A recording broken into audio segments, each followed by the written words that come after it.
losing time, I'm fading fast. I just wanna make it last. Try to let go of the past. I close my eyes, embrace the blast. Sleepless nights and headaches stack. Restlessness to hell and back. What's my purpose? What do I grab? A slippery surface, a heart attack. Hi there guys, Steve here from Coils and Coins Detecting with another video. Thought I'd do another tutorial style video on one of the settings on the Equinox machine from Minelab that is one of the lesser known or lesser used settings, and that is the threshold level setting. So threshold is one of those settings that not a lot of people make use of, and a lot of the time it's just skipped over, and the default setting of 0 is utilized. And you know, to be perfectly honest, a threshold of 0 is perfectly fine. It's something that it's a bit of a preference thing. A lot of people don't like to hear that threshold hum in the background while they're detecting. They find it distracting and maybe annoying, but it's a thing that people who have done a lot of gold detecting will be very used to and rely upon heavily. So the Minelab Equinox machine has a threshold level setting, and it's different to point. There's two types of different threshold, so it's important to point out what they are. So you have what's called, or what's commonly known as, a reference threshold, which applies when you're in park, field and beach setting modes only. But then when you go to gold mode on the Equinox 800 machine, this is where true threshold comes in, and they're two very different things. So first of all, let's talk about reference threshold. And as I said before, that's just for field, park and beach settings. So what it is, if we go into settings and go to threshold level, default's 0, so you can't hear anything, you can't hear a hum. But if I start to increase the threshold level with the plus button, let's go up to 12. I haven't got the volume that high in the room. I might just increase the volume a little bit so you can hear it better. Okay, so the threshold level is 12, and you should be able to hear a continuous hum. So, you know, people find that distracting and annoying, and fair enough. I actually like the hum, and I have it set to about 6, and with headphones on you can hear it very clearly. When you're hunting without headphones, you do need to make it louder so you can hear it over all the surrounding noises. Reference threshold is essentially an audible hum, and that's about the extent of it. So, you know, some people think that having a threshold set properly will actually get you more depth, and that's actually correct for a true threshold, like for gold hunting on this machine, but it's not true for reference threshold because it doesn't have any impact on the depth that the machine can see. So what normally happens when you've got the threshold set like this, and you can hear that hum, there are a couple of different things that happen. So if we have all metal on, for example, so we've got every single target available, nothing's discriminated at all, and we have a threshold running, you'll hear that continuous hum until such time as you go over a target, and if the target's seen by the machine and it's got a strong enough signal, you'll get a target ID and you'll get a corresponding tone come up on the display. So that's fairly normal, and you would expect that to happen if you're just detecting with all metal on.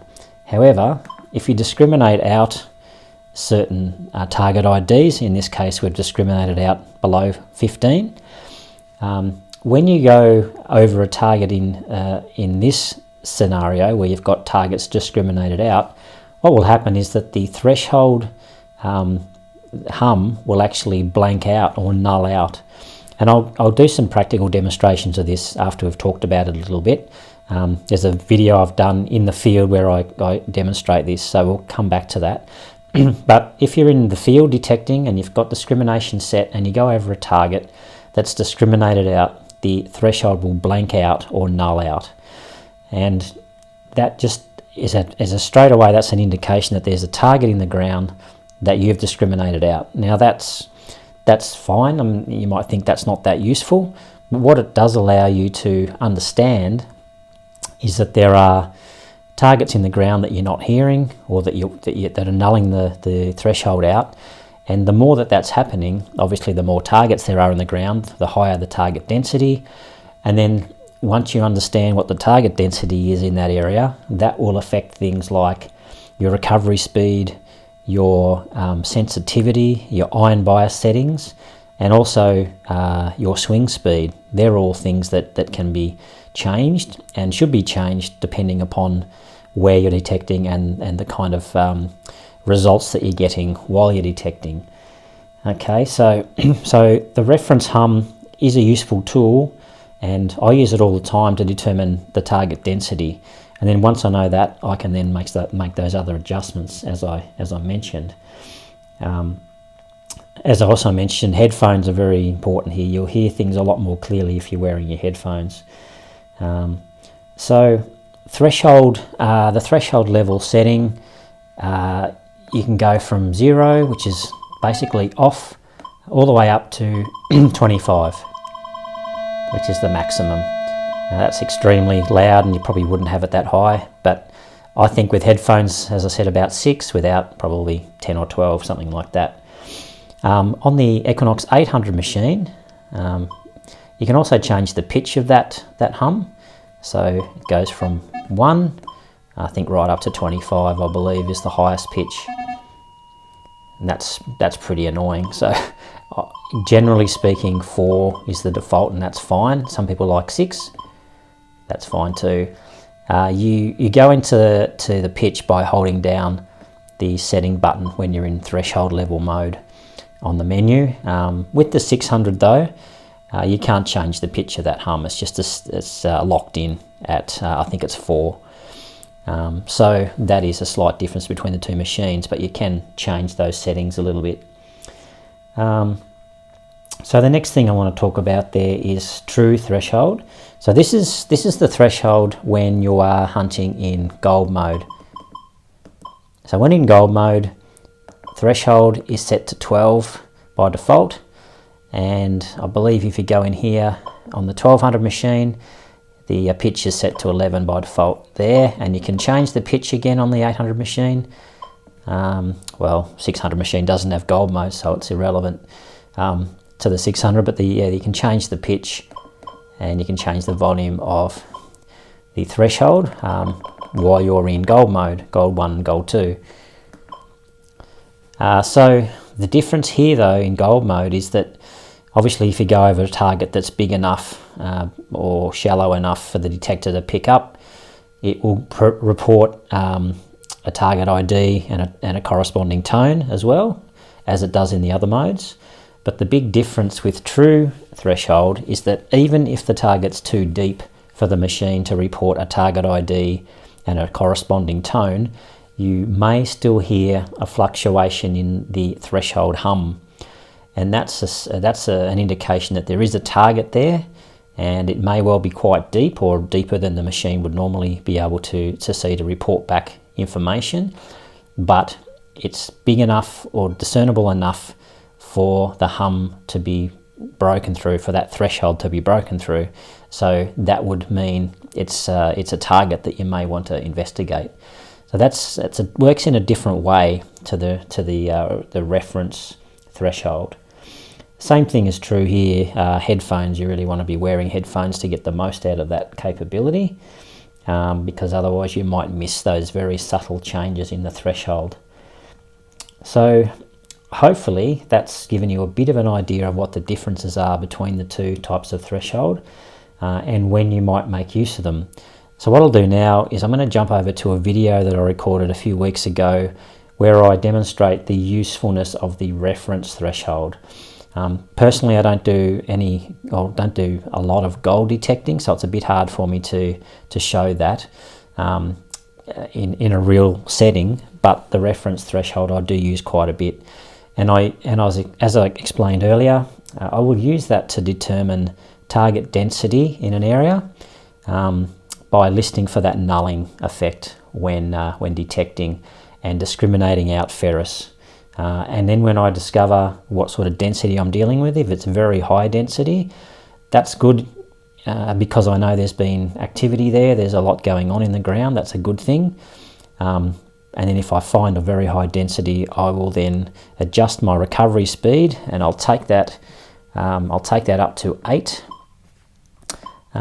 7 or 8 usually. If it's a very busy area with a lot of targets, I might go into iron bias settings by holding down the cog button in recovery speed menu to go into advanced settings, and I might increase the iron bias or make changes to it at least and see if they help me out with the ferrous amount of ferrous targets that are in the ground. The other thing I may well do is increase or decrease the sensitivity of the machine. I might decrease it a bit if there's a lot of ferrous stuff about and it's not very deep.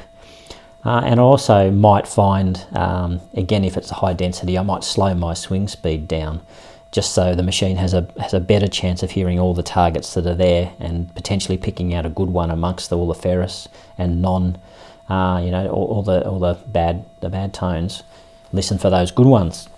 So that's a bit of an idea. Anyway, let's cut across to the video and have a look at that, and then we'll come back and I'll wrap it up. Okay, so while I was hunting this site, I thought I'd show you a technique that I sometimes use when I'm hunting a site that's got a lot of targets. The target density is quite high, and I would rather search in a mode that didn't give me tones all the time. So if I search in all metal and I scan this area, here there are quite a few targets, especially around this area. Right, a lot of iron. Now if I discriminate out below 15, which is how you might normally hunt, you might think to yourself there's nothing much there, but if you use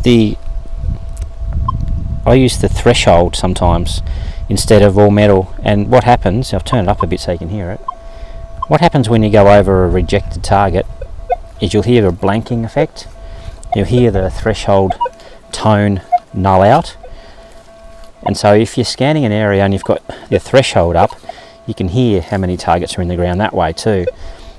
And as soon as I hear that kind of thing, I put my recovery speed right up to 7 or 8, because I know there's a lot of targets here and I want to be able to hear them all. I don't want them being masked out by iron.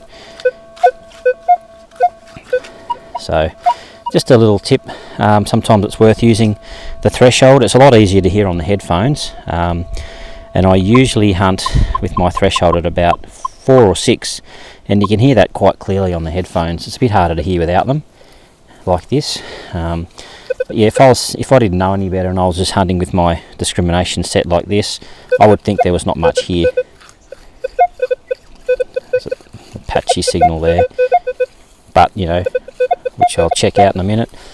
But I might think there's nothing else in the ground in this area, when in fact it's loaded with targets. What I'll do now is I'll just put the machine into gold mode, and I want to show you the difference in the threshold sounds.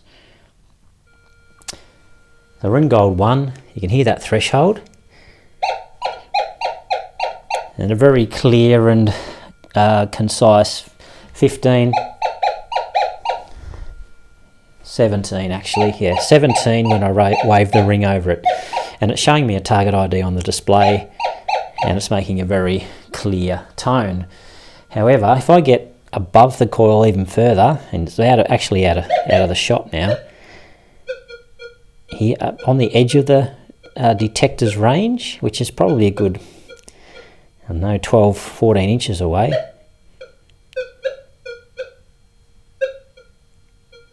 you can hear that little waver in the hum.